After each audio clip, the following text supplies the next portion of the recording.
I always knew it was a matter of time before gaming companies became the overlords of Earth. Don't ask me how I knew, but I've woken up many a time in a cold sweat at the thought of Phil Spencer ushering me into the machine from Loki.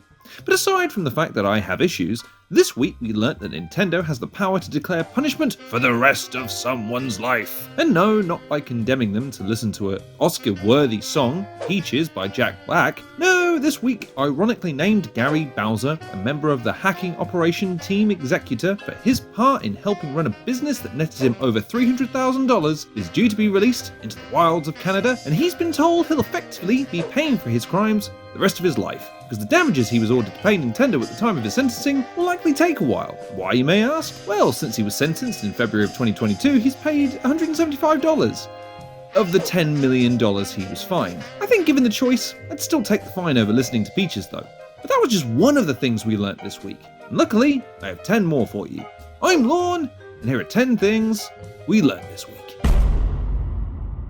This week we learned that even gaming platforms can do with a touch of spring cleaning and feng shui from time to time. Because this week we learnt that Microsoft is going to amend some of the planned changes to the Xbox Home dashboard after complaints by the community that it was too cluttered and too messy. This follows a multi-month series of experiments to learn how to create a more personalised home screen experience and to address some of the top trends and fan requests, which started in September of 2022. Some of the bigger gripes were how crowded everything felt, and how the new UI blocked the backgrounds that users could choose, and how you couldn't go 2 clicks without being reminded of Xbox Game Pass. I mean, for God's sake, Microsoft, stop peddling games I didn't want to buy before, and start making some damn games I want to buy going forward that aren't called Halo or Forza.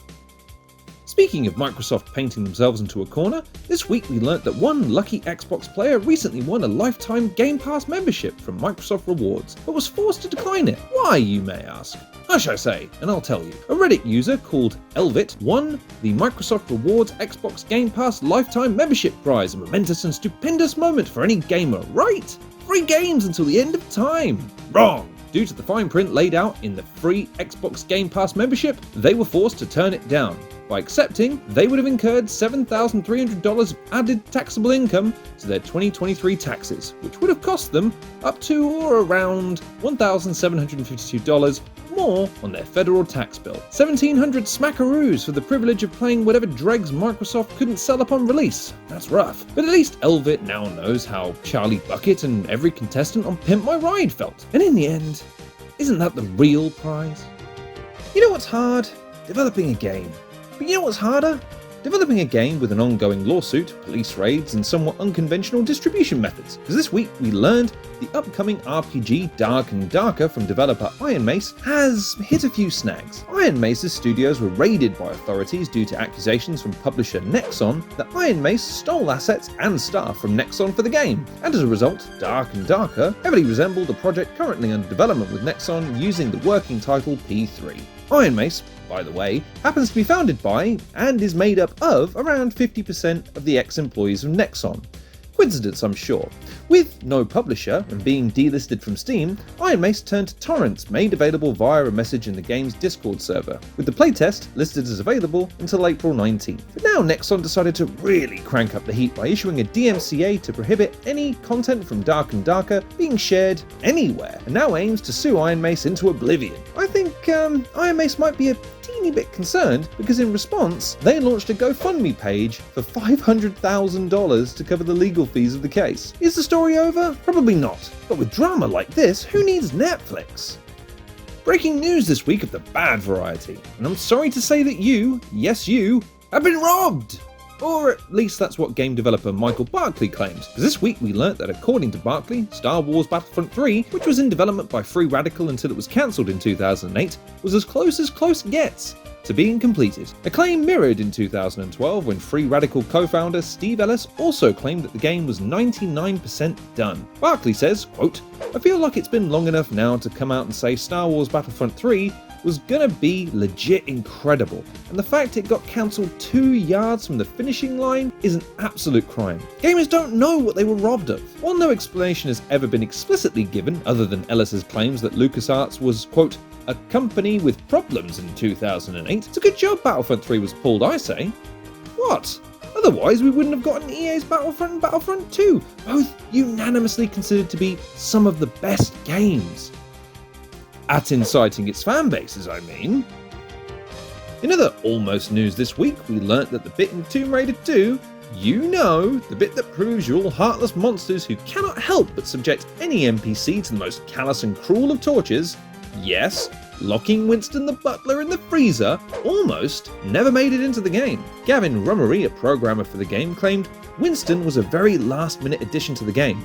Animator Jocelyn Charmé, a Frenchman, came up with the idea of including a butler after he'd already completed his work on the game, and to him, this is what upper-class Brits would have had. He only took 3 days to pitch and to add into the game, because, quote, he doesn't do much. But I disagree. It opened the door to masochism on a genre-wide level, and of course reduced British people to tea-sipping, bowler hat-wearing, butler-bossing stereotypes that I, for one, cannot abide. This week we learned that you just cannot give fans of a game or a movie time to work, because if you do, they'll find time to become expert cartographers if it means getting some juicy pre-release content. Because this week we learned that after the recent PlayStation State of Play devoted its entirety to showcasing new footage and information for Final Fantasy XVI, one fan took the time to stitch together the game's map using pre-existing footage, developer interviews, and the confirmation that there are 4 main explorable map areas in the game. And the game doesn't even release until the 22nd of June. With that kind of dedication, I bet sooner or later fans will somehow invent time travel to go back and tell Google that the Stadia is going to tank. This week we learnt the answer to an age-old question. Can you kick it?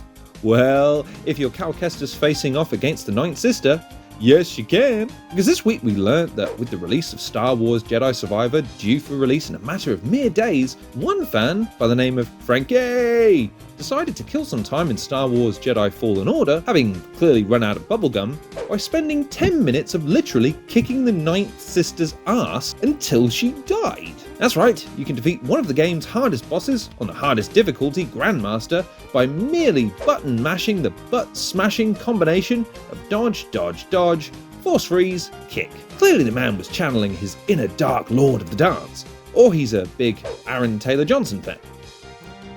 Bad news!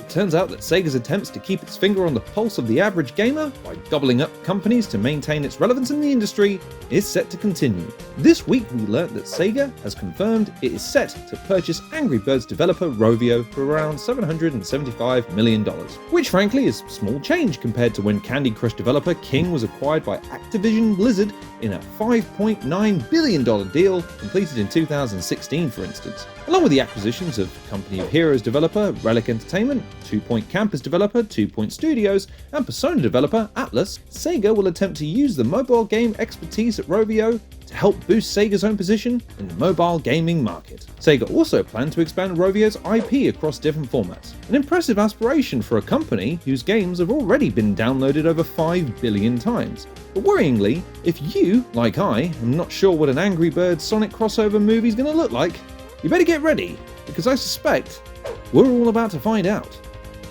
Do you know what's more harrowing, haunting, and horrific than making life or death choices in a post-apocalyptic world where surviving is as terrifying as dying, such as in The Last of Us, doing it all in first person? This week we learnt that PC modders have announced their intention to add a first-person mode to the PC port of The Last of Us. The footage available of a 10-minute long gameplay showcase shows the brutal combat carnage up close and personal. The showcase demonstrates some very cool details, such as Joel's revolver trick shots, melee takedowns, and some grisly assault rifle headshots. And just to add that little bit of extra dread to the experience, there's no crosshair. It'll be a case of lining up the tip of your weapon on screen with the enemy in front of you. Easier said than done if you're not familiar with the game.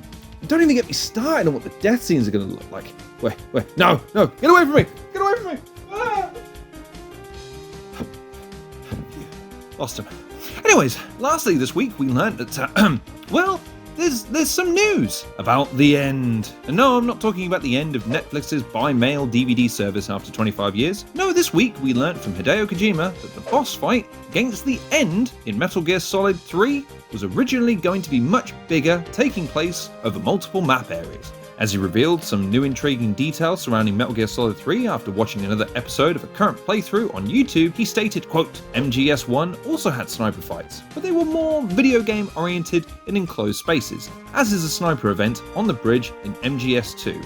MGS3 is a jungle, so I planned a full-scale Stephen Hunter-esque sniper fight on a huge map with multiple areas to go back and forth. But when I experimented with it, I found it unbalanced with the back and forth boss fights, so I eventually shrunk it. And this on a week where rumours of Metal Gear Solid 3 remakes were rife, albeit talk on that front would appear to be premature. Well, that'll do it for this week. Let's just end on this. Maybe games will be made.